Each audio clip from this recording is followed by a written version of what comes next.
Um, so let me just move some of these open boxes out of the way. Okay, great. So yes, welcome to today's debrief on the Collaborate strategy for Hilton Hotels. As usual, all your mics are going to be muted. So if you do want to communicate, please use the Q&A or the chat boxes. So this is the agenda for our discussion today, and obviously everything we talk about, as usual, will be available afterwards in Canvas with the recording and the actual slides that I'm using today as well. And if you're watching on a recording as well, I hope you find the session useful. So we're going to do a brief overview of the Collaborate strategy, and then I want to look at it and how it can be used in travel, and then naturally lead on to how it could be used for Hilton Hotels. And I've prepared a suggested example of, again, kind of if I was in charge at Hilton, what would I do necessarily on the Collaborate side? Then we've got some sample answers from the case study with the questions that you answered.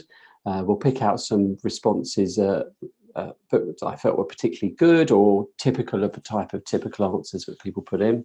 And then, as usual, at the end, we'll chat through some of your additional ideas and suggestions for using the Collaborate strategy with your own businesses. So let's press on. So let's remind ourselves with the Collaborate strategy, it's the fifth and final of our sort of core behaviours of customer networks. And it's really this area we look at in how you tap into the consumer's desire to connect with each other, but how a business can harness that desire to derive some benefit from that participation.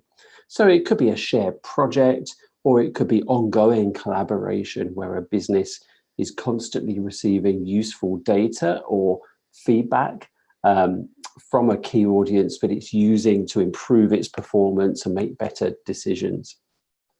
So it often involves looking at technologies and platforms, trying to work together with your customers. It can sometimes span into this idea of co-creation and wider crowdsourcing. So even giving total control out to your audience, a little bit like we talked about in the customized strategy, where I think one of the brands allowed their audience to customize their shoe design itself. There's sort of a bit of an overlap there. But the most common example people give of a collaboration is Wikipedia, of course, where the community at large improves and develops the content on the website. So these were just some of the key stages, the key sections within the Collaborate strategy module that you looked at. And we're going to touch on some of these just at top level again, with a slightly different take on them as usual. So we've got passive and active contribution. There's another area to consider, which is actually if you're going to ask people to contribute, have they got the skills and expertise to do so? So there could be this expertise gap you need to try and close. There's wider use of collaboration for, say, crowdfunding, or through open competition, or through open platforms. And we've got a really nice open competition example a bit later on actually to share. And then just finally, you can see there some of those key challenges, in particular the motivation. What are the key drivers amongst your audience that are going to encourage them to collaborate in a way that's useful for you? Now, in my view, I think of the 5 different customer network strategies. I think Collaborate is one of the hardest to get right. And that's really because of the complexity, the increased complexity that's involved. And because of this need to have increased participation from your audience. The moment you start asking for that, then, you know, this is immediately takes on a different level of challenge, I think. But I find when I run this course, you know, the Collaborate strategy can be one of the hardest to kind of give examples about, especially for Hilton. But it is one of those where often students go away and give really good examples about their own businesses. This is one of those where people really do go away and start thinking about doing something totally new, because not many people do collaboration very well, I feel, in digital. So how do we feel the Collaborate strategy is being employed in travel widely, and also for Hilton hotels specifically? So let's take a look at this. I've picked out some aspects of the Collaborate strategy, and we're going to look at the wider application in travel sector, which, even if you're not in the travel space, I think will give you more insights into more practical examples of how brands use this, and then really look at Hilton hotels specifically. So let's look at passive contribution, and what do we mean by that? Well, I feel that a user just simply using your service or app is a form of passive contribution, because it's driving data. Just by someone using the application or website, you are able to collect generic, maybe anonymous data overall. So in a way, that is a form of collaboration. People may not realize they're doing it, so it's incredibly passive. But it could help you look at things like popularity of certain content. What's the user experience like? Where are the drop-off points? How hard is it to use your actual application? And this data also enables you to run, say, a conversion rate optimization program, something we've talked about before, which is a program of activities to improve the conversion rates of your website. So all of these outcomes could be driven just by passive contribution. For Hilton, just users engaging with their app, the Hilton Honors app, which you're all very familiar with. What data could Hilton gain that's derived from passive contribution? Well, just someone downloading the app and the volumes of downloads and where in the world people are downloading and what devices people are then using the app on, that's a form of passive contribution, I would suggest. And the location of, so you've got both the download and then also the usage and that difference between the two, but all the data surrounding the frequency of use. How often is someone using the app? When they use it, what are they doing? And then you can connect up the app with actual booking data as well, because with the booking data, you've got really personally identifiable information that you can link to an individual user who before that might have been anonymous. And then obviously another great source of data, and in some ways, an outcome of passive contribution, is your web analytics, normally through Google Analytics. And here we could be looking at things of people using the site search behavior. So if someone goes on your website and uses search, that can often be recorded in Google Analytics, and you could look at what things people are searching for, and that could give you clues as to how you should be explaining your content and products if the phrases people use are different to how you describe them. We could be looking at differences across different devices, smartphone, tablet, desktop. We could be creating segments, geographic, demographic segments. And you could also be looking at user recordings.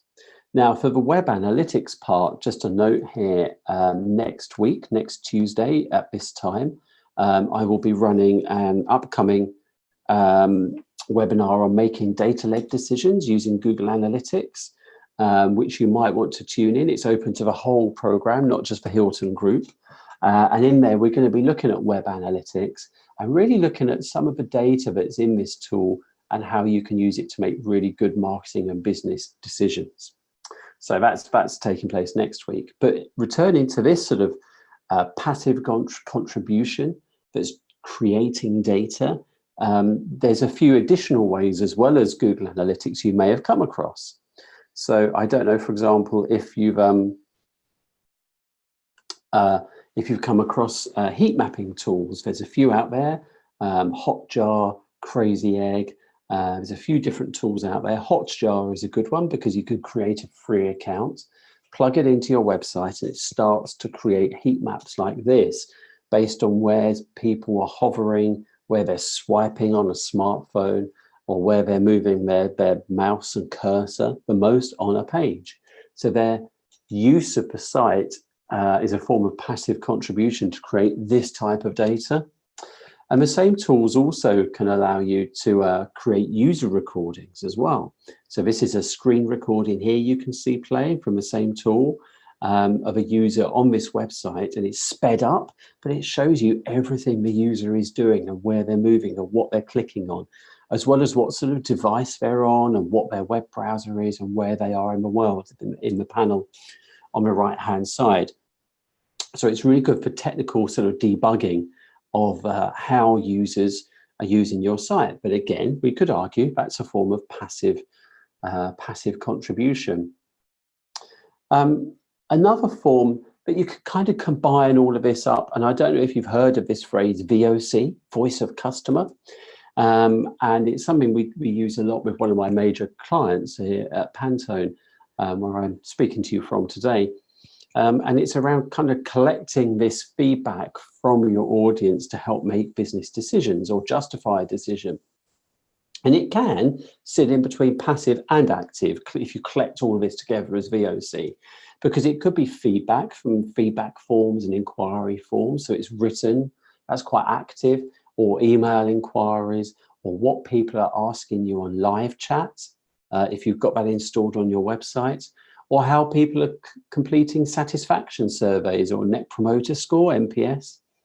Or it could even be where and in what context people are mentioning your brand in social media, which we know happens a lot with Hilton, but is it in a positive or negative context?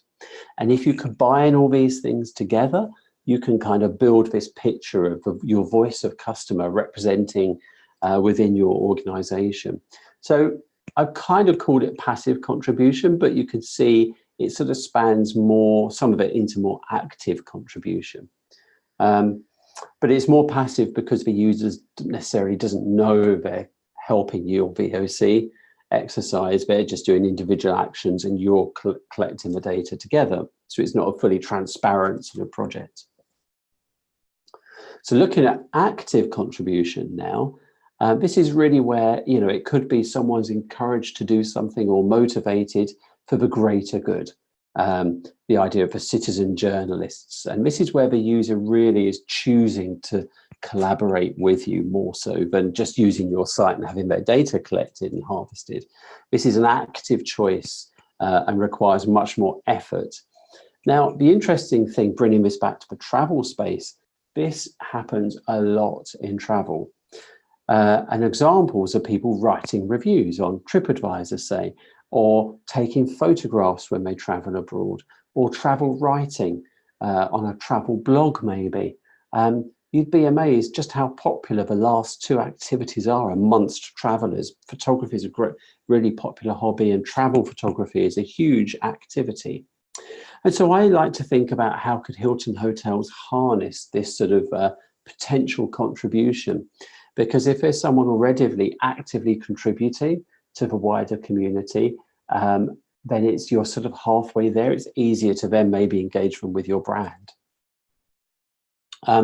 I mentioned TripAdvisor, and that would be a good place to start. So the number of reviews on there, it's huge. There's over 700 million reviews and opinions, which is a huge example of active contribution. It now has the world's largest selection of travel listings. It did start as a review site and is now a travel listing site with over 1 million hotels, including Hilton Hotels, but also 115 million travel photos and 270 reviews a minute. That's a lot of active contribution taking place all the time in one particular community. Here's a screenshot, and this is the reviews about a Hilton hotel. I think it's a Hilton in the UK, as I recall, and you can see the diversity of reviews being left there, and in some cases responses from the general manager. And this is something we touched on in a previous debrief, because for some areas Hilton keeps central control of everything, and then in others, such as TripAdvisor, it's totally left to individual hotel managers, and they respond in very different ways with very different levels of quality. But this is all, we could argue, a form of active contribution, leaving the reviews. Some travel websites like Lonely Planet actively encourage people to be an active contributor. There's a page on the website for you about it, because they have so many applications of people wanting to contribute words or images, and they're really keen to hear from you. And this page gives further tips on kind of what you need to think about in order to get accepted. So we can see in travel, active contribution is already happening to a very great extent. Here's another website I found, World Nomads, which is more of a niche travel blog. And again, it's all about individual contributors being active contributors and sharing with the wider community. You can even see this with Airbnb, and this is a screenshot of something which the Airbnb guidebook feature, which they added on. So if you're a host and you're listing your property on Airbnb, if you want to, you can create a map like this with all the interesting things in your local area and write little guides, and people will discover your content and then discover your property. And hopefully it kind of helps lead you to more bookings. So this is kind of an interesting form of active contribution because it's by the property owner themselves. If this were Hilton, I guess it would be hotel staff locally contributing the information around different local places to visit. In this case, Shoreditch in London is the example I'm using here. So all this active contribution is great, but there is this challenge, this solving the expertise gap. You do need expertise to be able to contribute. If you want people to contribute photos, you can't realistically give them all good quality cameras and training on how to use the cameras.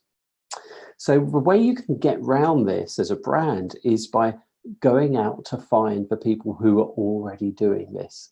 And we've just seen that, travel photography, travel writing, travel blogging are already really popular.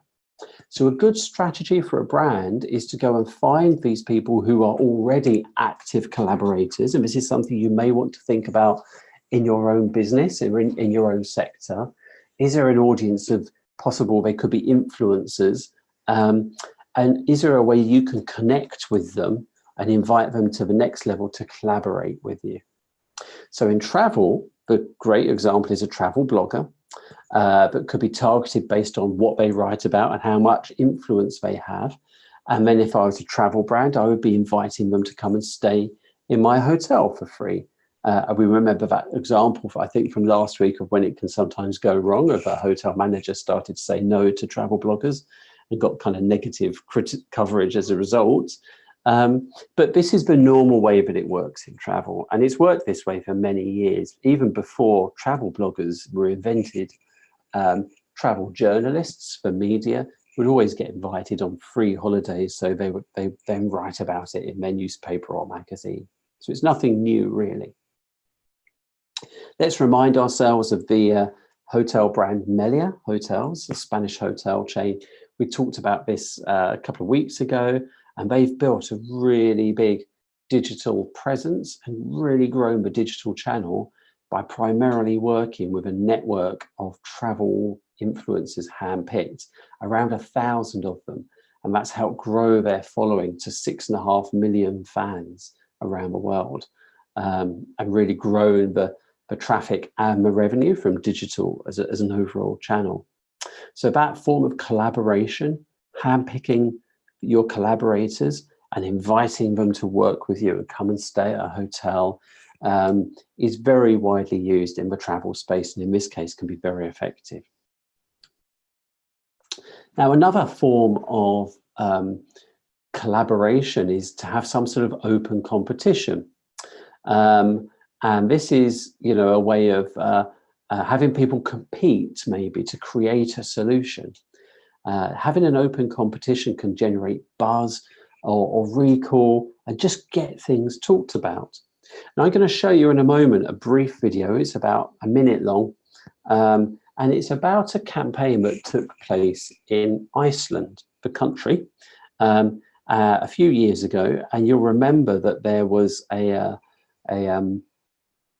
big volcanic eruption a few years ago, and the ash cloud that spread across Europe disrupted international flights.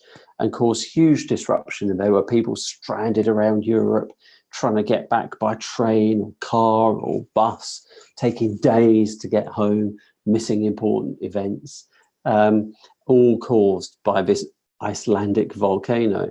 And Iceland was really worried, the tourism department there, that this would ruin their reputation.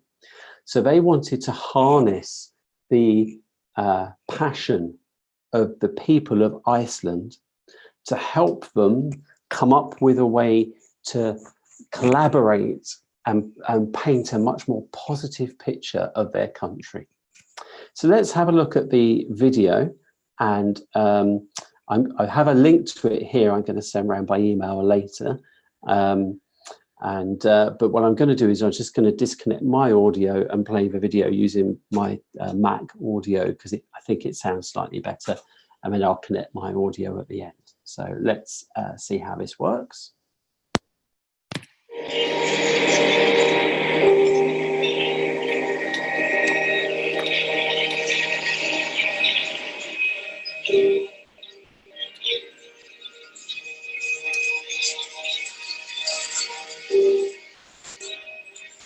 There are warnings the debris could cause significant disruption to international services, and thousands of travellers are camping out at airports. Biggest airspace shutdown since the Second World War.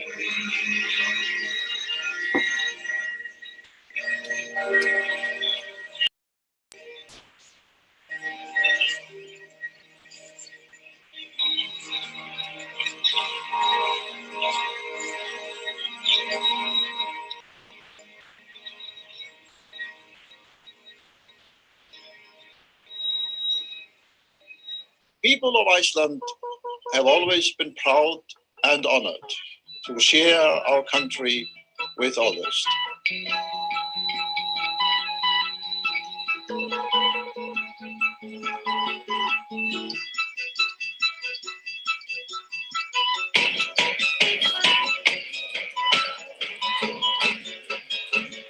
I've been enjoying nothing, just driving, walking in all kinds of weather in Iceland, and I feel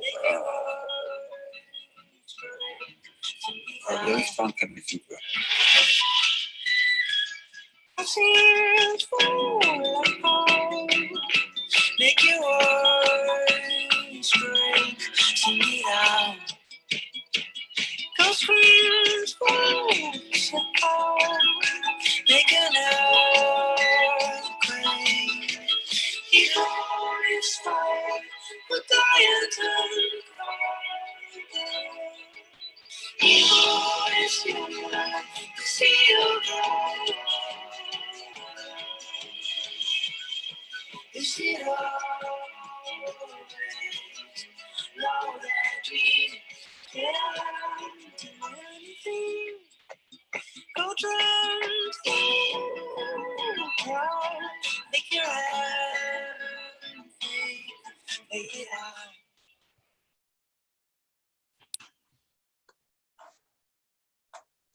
Hi again. So hopefully the audio on that was nice and clear for you. But it's a great example, isn't it, of kind of an open competition, active collaboration that can have really dramatic effects. 60 million web visits, and their best ever tourism numbers after such a big challenge as that, all through opening this up to people to contribute local knowledge and local reviews.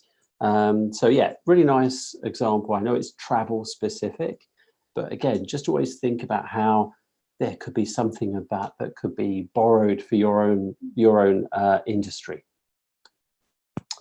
So yeah, we talked about some of the key challenges then, skills required in order to have people collaborate actively with you, but also the other big challenge is you really need to take into account their motivation. How can you motivate someone to actually be bothered to work with you? And as you'll know from the course, there are a few motivations that were talked about, but in particular in travel, I like to think that there's three main areas of motivation. We've got this idea of the love, which is if it's travel is your hobby, your passion, your interest, and that could be your travel love doing travel photography, just traveling generally, and travel writing. And it could be quite simple in a way to harness your passion to support Hilton or a travel brand. And then we have the money aspect, so the reward, the incentive, or the income.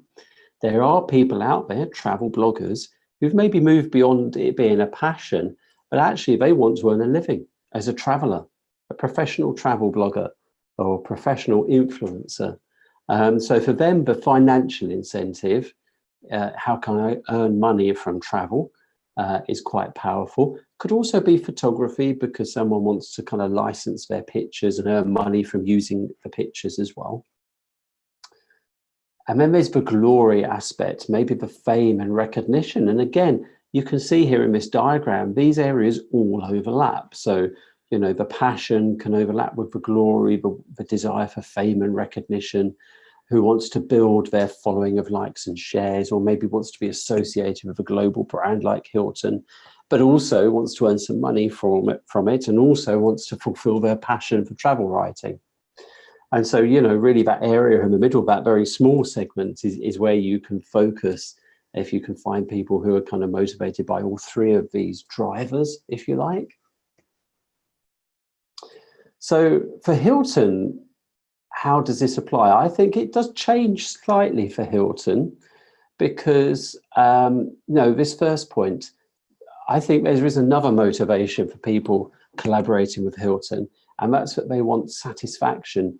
And this is often the negative kind of side. They want redress, they want a public apology, they want their complaint to be heard, and their desire for satisfaction can be a really powerful motivator. How you can harness that in a positive way as Hilton is quite a challenge, because it's certainly a struggle to keep up with. But if you want to try and use it as part of a collaborate strategy, it's something they could think about. As I just mentioned, there's this motivation of increasing your profile, which is really about fame and glory. But, if I'm going to become an official Hilton travel writer for the Hilton Suggests blog, that's going to give me personal status. And also this credibility, particularly amongst business people. And let's not forget, and for those of you in the business to business space, let's not forget that, one of the Hilton main audiences is the business traveler or business leader. And so these ambitious business people could have this motivation, this ambition, and they want credibility. They want to be perceived as a business leader or expert, or they want enhanced status.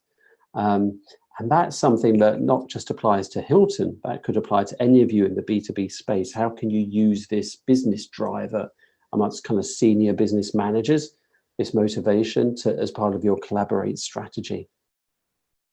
So I, in fact, thought about an example of how you could bring some of these things together with a suggested collaborate strategy for Hilton Hotels, just to illustrate how I think about these things and my approach, to give you, again, some clues as to how you could implement this yourselves.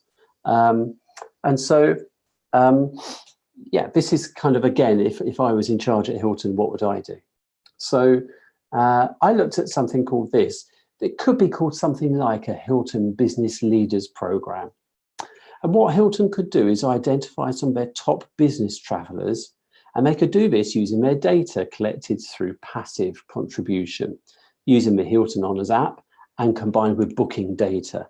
So we know we want it to target business travelers, so they're often staying midweek stays, and the company is paying for the cost of the travel. And what companies might they be? A bit how when you can target a LinkedIn ads campaign, you can target people who work at specific companies. So it could be a similar type of approach to segment. Then you sort of could profile them using third-party enhanced data, such as their social media presence or what company they work for, how important that company is, how big it is, turnover, employees, that type of thing. And then really segment into most influential or the most active, or you could have a segment of kind of maybe younger aged emerging leaders of the future, possibly. And then you could design a program and approach and recruit these business leaders into this program. And the program could work in this way. For example, you could ask them for feedback on their stays in return for additional benefits and rewards. You could badge the program, but if they take part, they get some sort of gold badge or a status as an ambassador to appeal to their need, their motivation to gain more credibility. We could create this sort of competitive element amongst users, how many feedback points have been awarded or who's submitted the most reviews on a leaderboard within a closed community. So it could be gamified as well, something we talked about before. And then you could also choose a review each month and award a prize for, the best review. And this could be a way that you could really get these particular audiences really collaborating with you more. And their motivators would be maybe winning with the competitions and the games and earning extra rewards or gaining fame and improving their credibility. But also just the feeling of having special treatment and also the feeling of being listened to. That's always a very powerful motivator. Sometimes I've heard in the past, if a company sends out a staff satisfaction survey, or very often morale in the company can improve, even if nobody completes the survey, just because they've been sent a survey and they've been asked for their opinion, and it makes them feel listened to. So, don't underrate the power of just asking for the feedback. So that kind of concludes this first part of today's session. So we've talked about, a bit more background to the Collaborate strategy generally. We've looked at some examples of it, how it's used in the travel sector. And we've looked at a more specific idea of how it could be used for Hilton Hotels. And we've talked more about some of the different motivators that can trigger someone to take part in your Collaborate strategy. So I hope you found that first part useful. We're going to pause just to see if anyone has any questions so far. I don't see any coming in yet. And don't forget, you can use the Q&A box, or you could also pop it in the chat. I've got that open here as well, and we should be able to see that.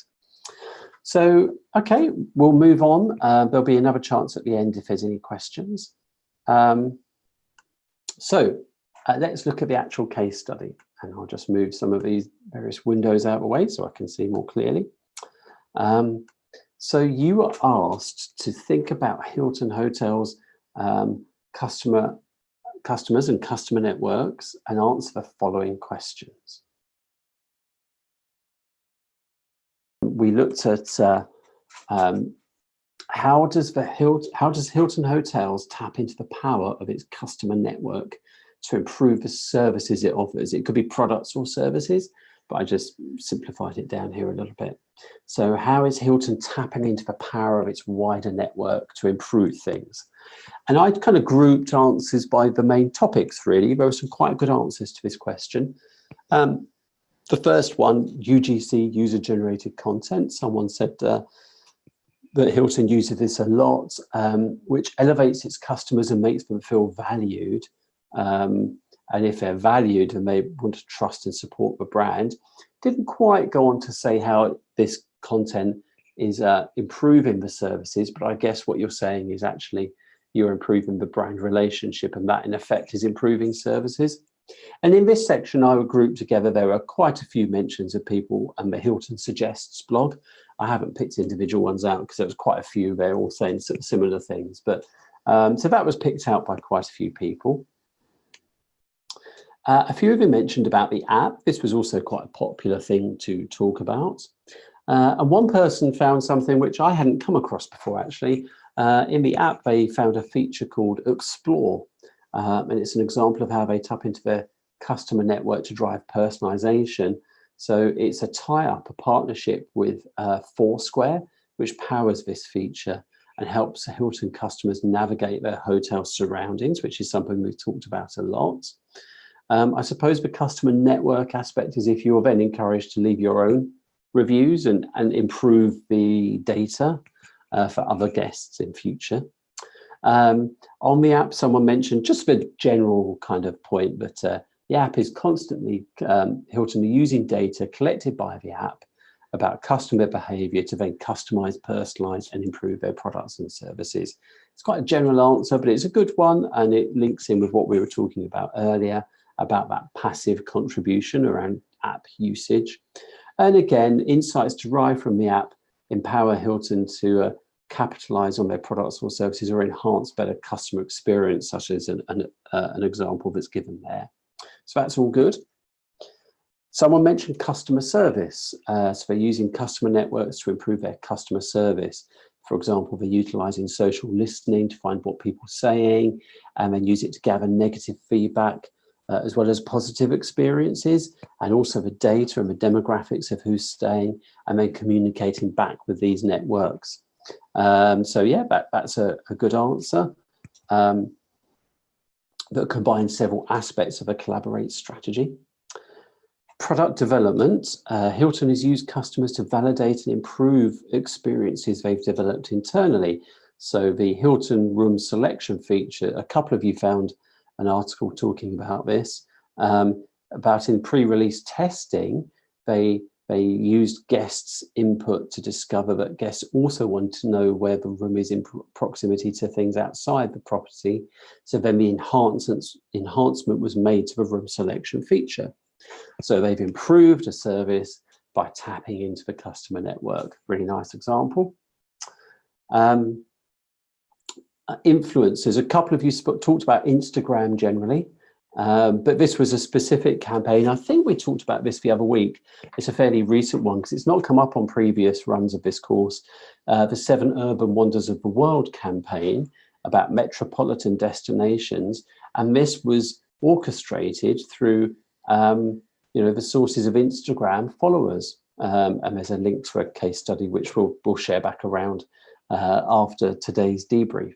So they're tapping into a customer network, in this case, to create a campaign, a bit like the Inspired by Iceland example that we looked at earlier. And then a competition here. Hilton Garden actually tied up with the Food Network to do a nationwide vote on new items that should be added to their dining menu. So people could vote from 11 different dishes, and the most popular would get added to the menu. And then everyone who took part could enter a contest to win a 7-night stay at a Hilton Garden Inn around the world. I know, strictly speaking, this isn't a Hilton hotel, it's a Hilton Garden Inn, which is another brand in the portfolio, but I have included it here because it was a good example of collaborate strategy.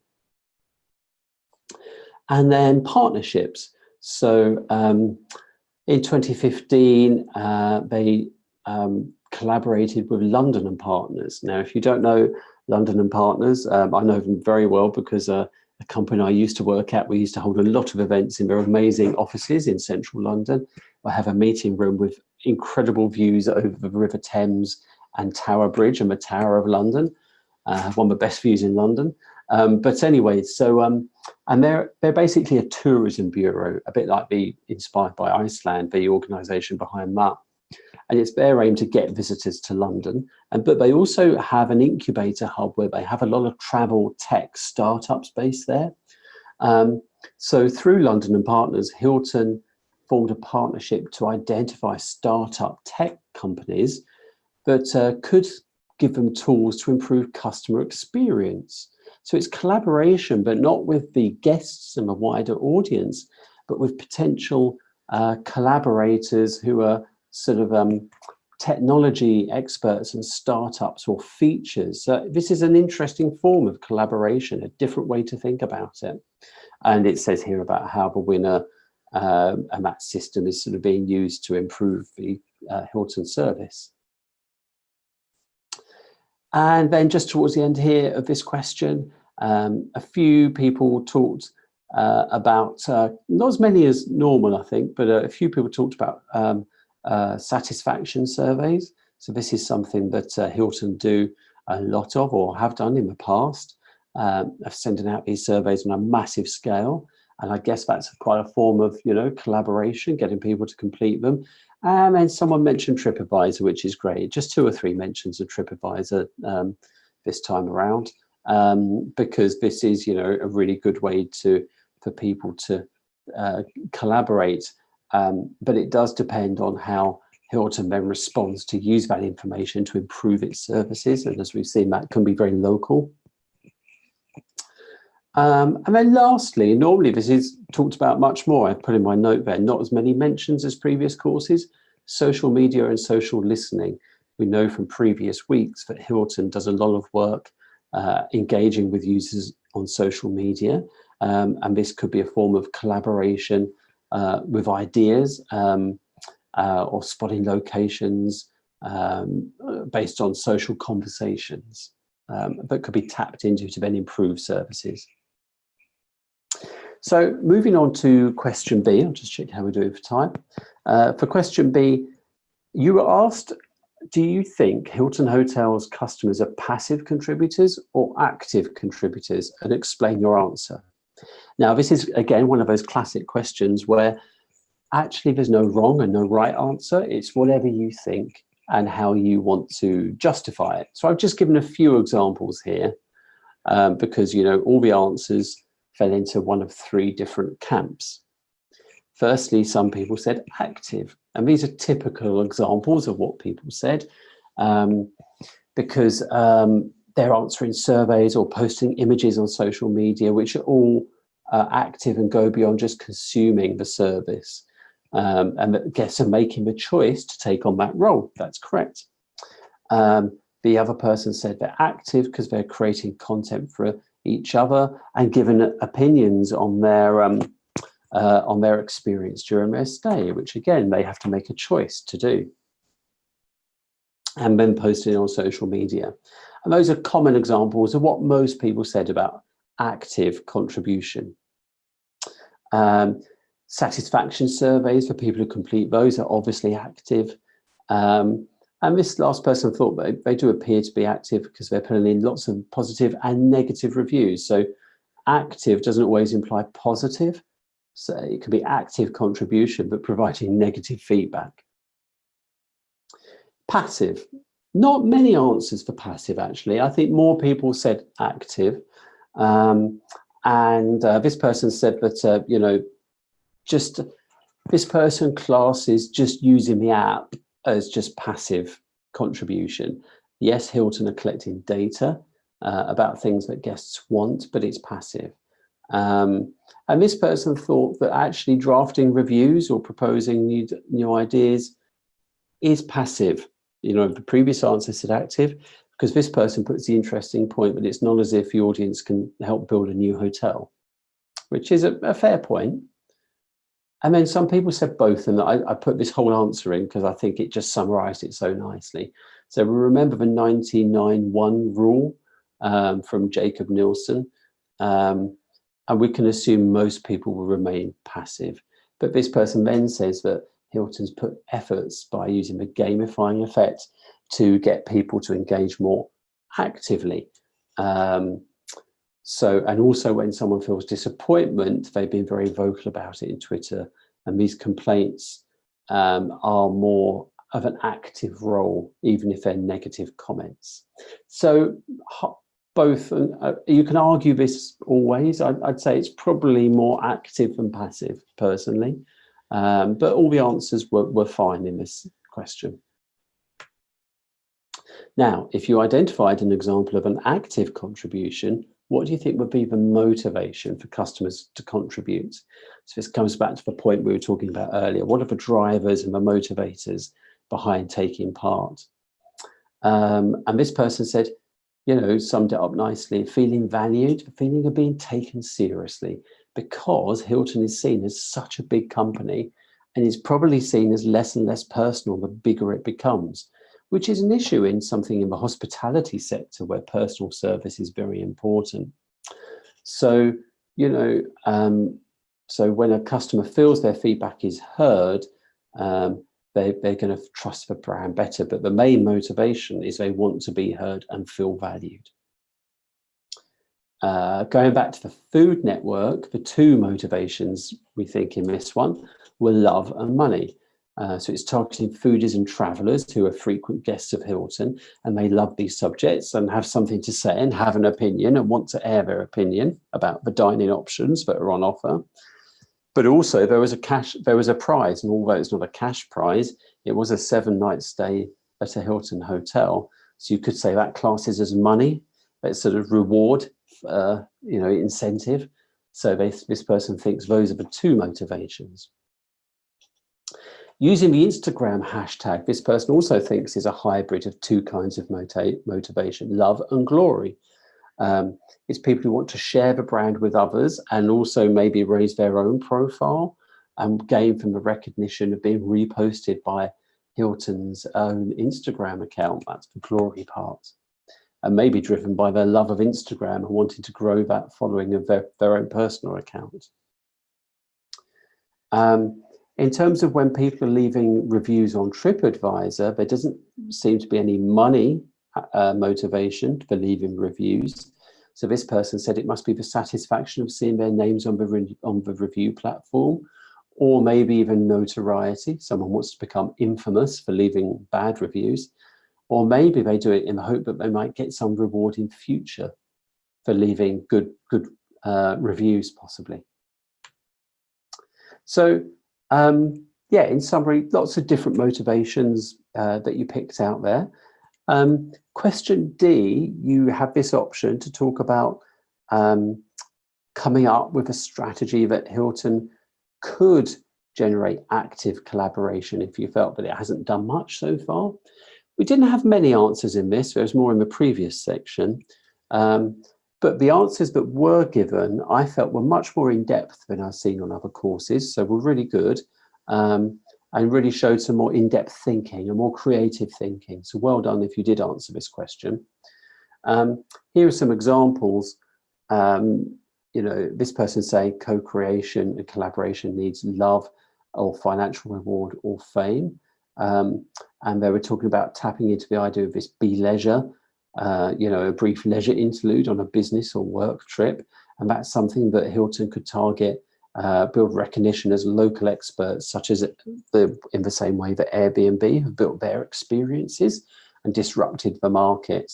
And they think this could be done in the app, where people publish local advice in a systematic manner about different locations, similar to the example that I gave earlier of my own thinking. This person says Hilton could initiate an active collaboration strategy to identify what sort of technology would improve their hotel stay, and particularly how this could be used to drive customization. So asking people for their ideas about tech and gadgets and technology they want to see. This one, a crowdfunding campaign to send their own employees on all expenses paid vacations. They could highlight all the positive things customers do and send away the VIP to a Hilton destination and have an employee share photos along the way. And employees would be nominated by their peers and colleagues to participate. So that's interesting, actually. It's got more like a collaboration of asking the staff to get them involved and nominate their colleagues to go on trips to then contribute content, I think is what you were meaning, but it was an interesting idea. If the event sector and MICE, which is meetings and conferences and events, that sector, we've talked in the past, that's an area Hilton targets, then they could shortlist a panel of digital or event professionals and have corporate guests rate their events after the events. It's similar actually to something I've seen in the medical profession, where you get maybe 4 or 5 medical professionals and you give them all a challenge, an example of a patient with a condition, and they all contribute how they would treat it, and then they release it to their peer group and other people add on their own comments. This sort of peer related user generated content type thing. But I like the idea of a panel of professionals in a sector who might be well known to get them on board with Hilton. So in summary, looking at these answers, I think it's fair to say that with Hilton, we see quite a lot of passive contribution through using the app, and also booking generates data, and also during the stays of what facilities someone uses and that type of thing. That's all forms of passive contribution. But there's also a lot of active contribution. And I think the main ways this happens are through social media posts, but comments and reviews. And that some of this can be negative. And therefore, there's mixed motivations for collaborating with Hilton. It could be just wanting to share experience or trying to get reward or recognition, but also recompense, someone wanting to sort of have compensation for a bad experience. And they are doing some collaborative campaigns and projects, but for many different purposes, as we've seen, such as the trying to collaborate with London and partners to identify tech startups that could improve products and service. So I think that's a kind of summary. I think Hilton does collaborate strategy fairly well. I think, as with lots of the strategies we've looked at, there's certainly room for improvement. So there's some names on the screen of some of the students I felt did particularly well by answering, all of the questions, submitting on time, and also looking at the bonus question as well. And just giving answers that were a bit more in depth or showed a little bit more creativity of going a little bit above and beyond. But as usual, I always say all of the submissions I read, and I read all the ones submitted on time, they were all good, solid contributions. I didn't see any I was concerned about. But if your name is on here, well done. A few names I think have been on there a few times now, so throughout the course of all the debriefs. So, well done if you've got your name up more than once. Just a little reminder, if you've got any questions on what we've covered so far, but have a think about those while we then move on to the bonus question, part E. How would you use crowdsourcing to motivate your customers, company's customers, to collaborate in an initiative that could improve your products or services? So as usual, some very different answers here. Here's an example from travel. Crowdsourcing to fund unfortunate kids for a travel opportunity that could also be seen as part of a corporate social responsibility initiative. So that's quite a clever way of collaborating, but for a wider purpose, not just to improve products or services, but to improve your brand profile. So that could be something that this person suggested in the travel space. This person said they already do this on a regular basis. They have a campaign recently, I travel for ... and Find Your Great Britain, a crowdsourcing project they undertook where they invited customers to tell us what's their passion behind traveling. And the varied answers have become their passion pillars for a campaign. So not so much improving a product or service, but planning a campaign, I think, is also a good valid use of a collaborate strategy, as we've seen several times now.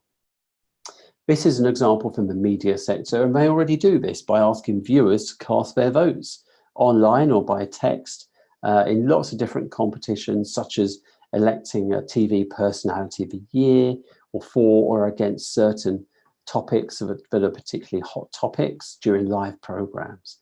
But they could also ask viewers to evaluate online their programs with online questionnaires. Especially, I guess, if someone is viewing online as well, that would be a great time and a place to do that. I'm not sure of the sector this person is in, but so this was but two ideas as a new project, creating mini videos about how to use the product. So getting the people using your product to make videos of using it to do certain things. So I guess this is in the food sector. And the best ones to be voted and shared by the community. Love that example. Video content is really powerful, and it's hard for a brand to always be creating enough of it. So why not try and encourage your community to create your video content for you? And another example here is an existing project that's running, which is more around collaborating with likes, shares and comments around a hashtag Thanks Planet campaign, I think, to save part of the rainforest. Here's a B2B example. Crowdsourcing could be helpful to create brand ambassadors. For example, this is for a catering company, and they work with lots of universities providing catering on different campuses, and they could recruit students at each campus to give feedback and share what they love, be a brand ambassador of the month, maybe via social media with incentives to, you know, post quick videos expressing how they're enhancing quality of life through their foods. They're looking for improving positive feedback. Maybe they've had some negative criticism in the past and they want to try and turn that around using crowdsourcing. Interesting example. And in telecom, so here this person saying customer insights are already really key to make decisions about launching or improving products or improving user experience. So they already collaborate a lot via social media and run a lot of offline events, often at Hilton hotels. But they could launch a crowdsourced initiative through a web platform to ask customers or prospects to help build future product offers, and also a collaboration to help, you know, really make the design and the UX and the user interface of their website as easy and to use as possible, and sort of create perfection there as well through collaboration. So that summarizes today's debrief. Just got a couple of minutes to finish off here. The link will be shared automatically when I end the debrief. If you are watching afterwards, please do also track down the link. I think you'll be emailed the link to the survey, and if you watch the recording, it would still be really helpful if you could complete the survey link as well. And we use that data ourselves as our Collaborate strategy. We use your feedback to improve our future products and services of delivery of these debriefs. So yes, please do help with our Collaborate strategy there. And I just wanted to end with a couple of points. I'll email around in the next day or so with some sharing of links that some of you used in your assignments. But a couple of things for your diary. This Thursday, June the 27th, Professor David Rogers will be answering your questions live in a webinar. You have a chance to submit questions in advance. And I think my colleague Clark Boyd is leading that this time. And you should have had an email inviting you, but if not, go back through your emails and see what you've had from us. And that's really great and worth tuning into or listening on the recording. Always interesting to hear David Rogers speaking more naturally and off the cuff with his ideas. And some of the questions in those sort of Q&As have also led to sort of new webinars in the program. So it's definitely worth doing. And then I'm presenting a webinar, as I mentioned earlier, about how to make data-led decisions using Google Analytics. And that's next Tuesday, July the 2nd, at the same time as today's webinar. Yeah, that concludes for today. This is actually the last of our 5 debriefs together. So as I say, I'll be online again next week. But if I don't have a chance to, or if you also, there's a wrap-up webinar we do at the end of the whole course, and hopefully I'll see a lot of you there and say goodbye properly. But as it's the last of our debriefs, if you can't make it, I'll just say thank you very much for joining me over the last 5 weeks. I hope you found them useful. If you have any other questions, do reach out to me. Do find me on LinkedIn if you haven't done so already, and maybe just pop in your connection request that you're from Emeritus, just so I know to spot you. And it would be great to stay in touch, and I have done so with many students on previous courses, and it's always interesting to hear how you go about applying what you've learned in your own businesses and in your own careers. So thank you ever so much. We'll leave it there, and hopefully I will see you at the same time next week for our webinar on Google Analytics. Thanks very much, everyone. Goodbye.